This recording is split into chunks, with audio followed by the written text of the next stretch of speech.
Hi guys, వేసవిలో వేడిని తగ్గించే సగ్గుబియ్యం పాయసం చేసుకుందామా? దీనికోసం సగ్గుబియ్యం తీసుకొని ఒక అరగంట నానబెట్టుకొని ఈ సేమియానైతే నేను అంగన్వాడీ పాల ప్యాకెట్స్తో అయితే తయారు చేసుకుంటున్నాను. ఈ పాలైతే చాలా బాగుంటాయండి. మంచి క్రీమీ టెక్స్చర్ కలిగి ఉంటాయి. కాబట్టి మీరు కూడా ట్రై చేయండి. అంగన్వాడీలో ఇచ్చే మిల్క్ని వేస్ట్ చేయకండి. ఇలా సేమియా లాంటివి చేసుకోవడానికైతే చాలా బాగుంటుందండి ఈ మిల్క్. చూశారు కదా, పాలు చిక్కగా ఎంత బాగున్నాయో.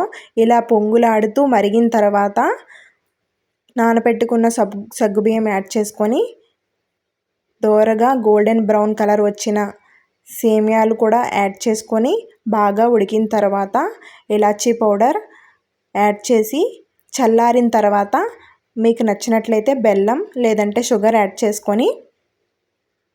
చేసుకుంటే వేసవిలో మంచి సేమియా పాయసం అయితే రెడీ అయిపోతుందండి. అమృతంలా ఉంటుంది. మీకు నచ్చినట్లయితే ఖచ్చితంగా ట్రై చేయండి. ఈ సేమియా కోసం ఫుల్ ప్రాసెస్ కావాలి అంటే మన ఛానల్లో లాంగ్ వీడియో షేర్ చేశాను, ఒక్కసారి చెక్ చేసేయండి. అలాగే like, share and subscribe. Bye bye.